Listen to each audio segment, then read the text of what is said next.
Hello everyone, good evening. I am TC Jahangir. Welcome you on online platform of IEL Academy.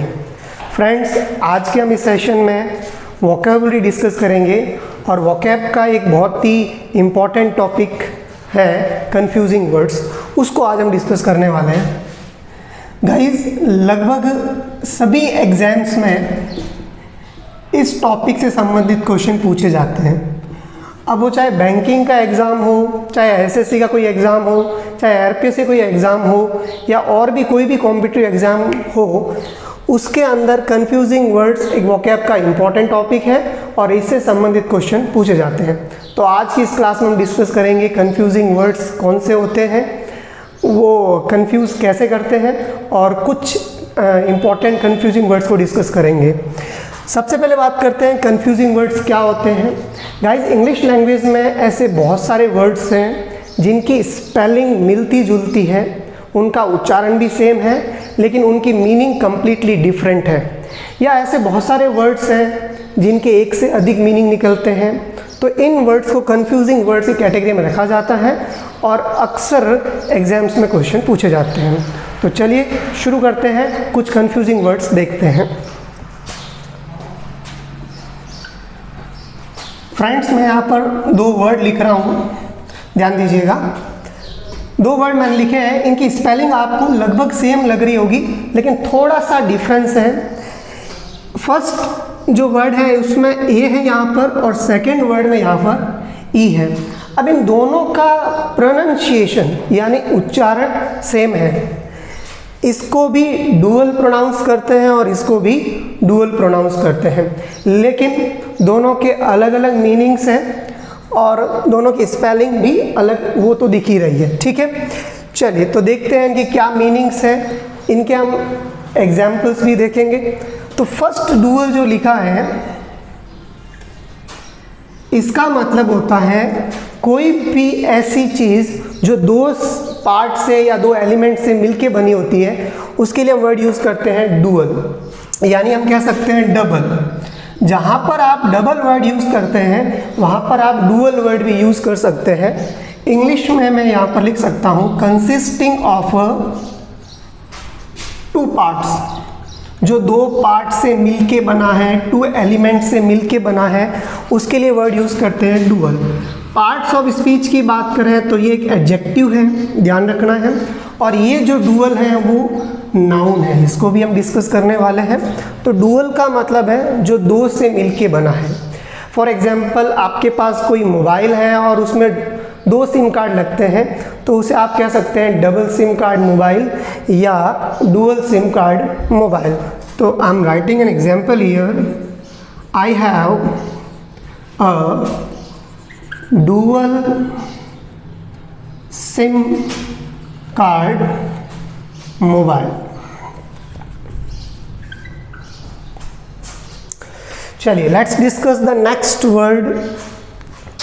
Second जो dual है, इसका मतलब होता है दो लोगों या दो समूह के बीच में कोई झगड़ा हो गया है, उसको सेटल करने के लिए जो फाइटिंग होती है डेडली वेपन्स के साथ में, उसको बोलते हैं डुअल. इसका पार्ट ऑफ स्पीच नाउन है. I am repeating once again, दो लोगों के बीच में या दो ग्रुप्स के बीच में किसी क्वारल को सेटल करने के लिए जो फाइट होती है, जो कॉम्बैट होता है, उसे क्या बोलते हैं? डुअल. हिंदी में आप कह सकते हैं लड़ाई. इंग्लिश में यहाँ पे लिख देता हूँ a fight between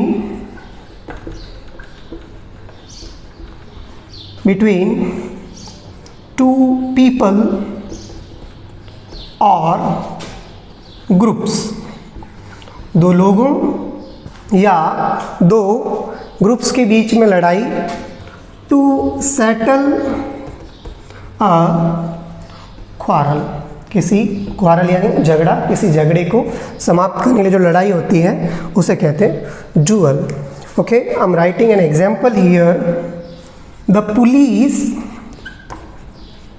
are looking for the people who were involved in the duel। मेरे पास यहाँ स्पेस नहीं था इसलिए मैंने यहाँ पे लिखा है पूरा एग्जाम्पल।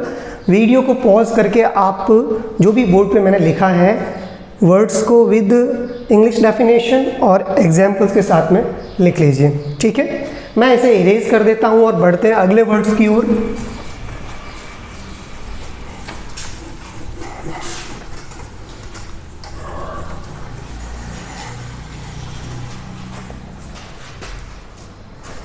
गाइस नेक्स्ट वर्ड्स मैं ले रहा हूं सीज एंड सीज। इन दोनों ही वर्ड्स का उच्चारण सेम है लेकिन स्पेलिंग अलग है। इसकी स्पेलिंग देखिए SIEG है और इसकी स्पेलिंग SEIZE है, लेकिन दोनों का प्रोनाउंसिएशन सेम है। इसको भी सीज उच्चारित करते हैं और इसको भी सीज उच्चारित करते हैं। इसके साथ ही मैं आपको एक और वर्ड पढ़ाऊंगा, वो वर्ड है CEASE, लेकिन इसका उच्चारण सीज नहीं है, इसका उच्चारण सीस है, ठीक है। इसको भी हम डिस्कस कर लेंगे। चलिए तो पहले इस सीज की बात करते हैं।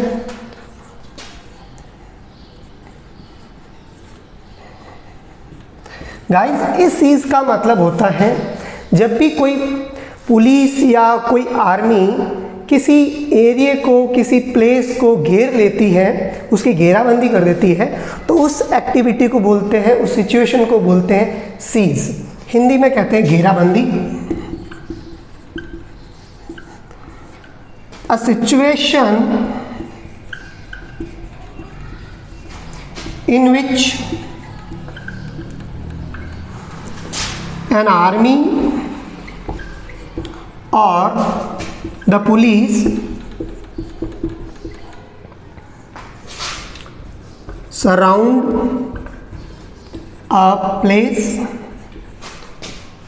or an area or a building। जब भी पुलिस या आर्मी किसी एरिया को घेर लेती है तो उसे बोलते हैं हिंदी में घेराबंदी, इंग्लिश में बोलते हैं सीज, और उसकी डेफिनेशन मैं यहाँ पे लिखी है। इंग्लिश में आप डेफिनेशन ज़रूर समझें ताकि आपको इंग्लिश में भी याद रहे, हिंदी में ही नहीं। हिंदी में तो आपको आता है, इंग्लिश में भी डेफिनेशन समझना ज़रूरी है। मैं इसका एग्जाम्पल यहाँ पे लिख देता हूँ, उसको भी आप लोग लिख लीजिएगा। The city is under a state of siege। अभी जोधपुर शहर जो है वो कोरोना का एपिसेंटर बना हुआ है। इसकी वजह से पुलिस ने पूरे जोधपुर शहर को, जो भी परकोटा है, उसे बंद कर दिया है और वहाँ से लोगों की एंट्री बैन कर दी है। लोग ना तो बाहर जा सकते हैं ना ही अंदर आ सकते हैं। The city is under a state of siege nowadays, ठीक है। ये मैंने जोधपुर शहर के बारे में आपको एक एग्जाम्पल दिया है। अगला सीज वर्ड हम डिस्कस कर रहे हैं, इसको आप लिख लेना पॉज करके। मिटा रहा हूं मैं इसको। नेक्स्ट वर्ड जो है सीज, इसका एक तो मीनिंग होता है दोस्तों, जब भी कोई चीज़ जब्त कर ली जाती है, उसे अपने कब्जे में ले लिया जाता है, तो उसको बोलते हैं सीज करना। जैसे ट्रैफिक पुलिस कई बार आपकी बाइक जब्त कर लेती है, आपकी कार जब्त कर लेती है, तो वो जो जब्त कर लेना है, अपने कब्जे में लेना, अधिकार में ले लेना, वो ये सीज है, ये सीज नहीं है। तो एक तो मीनिंग हो गया इसका जब्त कर लेना, अपने अधिकार में ले लेना, यानी टू टेक कंट्रोल और possession of something. Okay, for example अगर आपको कहना है कि मेरी बाइक जो है वो ट्रैफिक पुलिस ने सीज कर ली है, तो आप कैसे लिखेंगे? The police have seized my bike because I did not have the documents, आपके पास में डॉक्यूमेंट्स थे नहीं, आपकी बाइक पकड़ी गई किसी वजह से, तो पुलिस ने आपकी बाइक को सीज कर लिया, आप डॉक्यूमेंट्स दिखा नहीं पाए। द पुलिस हैव, ध्यान रखना दोस्तों, पुलिस वर्ड को प्लूरल माना जाता है और इसके साथ में प्लूरल वर्ब का यूज होता है, ठीक है। The police have seize my bike because I did not have the documents. चलिए, दो चीज़ हमने डिस्कस किए हैं। नेक्स्ट जो वर्ड मैंने लिखा है उसका उच्चारण सीज नहीं है, सीज है, तो उसका मीनिंग क्या होता है वो हम देख लेते हैं। तो ये जो थर्ड वर्ड मैंने यहाँ लिखा है, इस सीज का मतलब होता है रुकना या रोकना।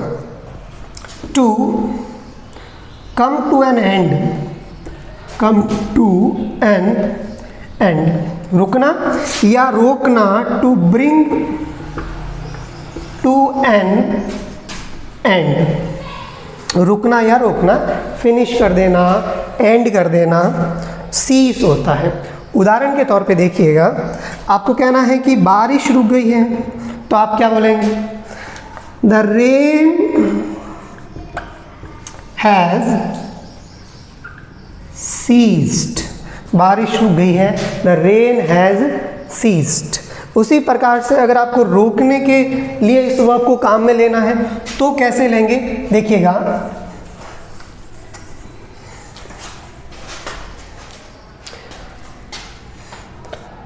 द गवर्नमेंट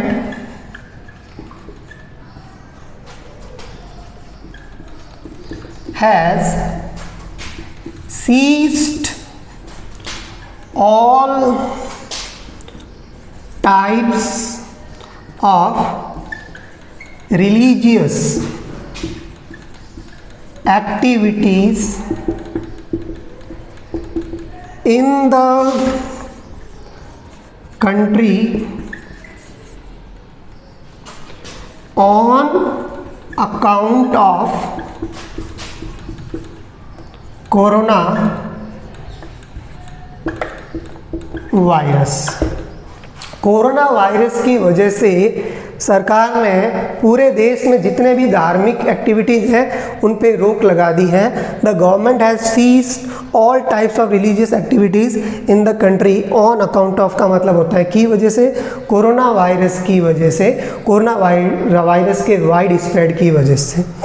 दोस्तों, आपने देखा मैंने जितने भी वर्ड्स आपके सामने डिस्कस किए, 4-5 वर्ड्स, उनको मैंने आपको विद एग्जाम्पल्स, विद उनकी डेफिनेशन समझाया है, ताकि हम केवल वर्ड्स को रटे नहीं उनका हिंदी मीनिंग, उनको हम इंग्लिश में भी डेफिनेशन समझ सकें, उनका यूज़ भी हम समझ सकें, इसलिए मैंने आपको विद एग्जाम्पल समझाया। कुछ और वर्ड्स देखते हैं, चलिए।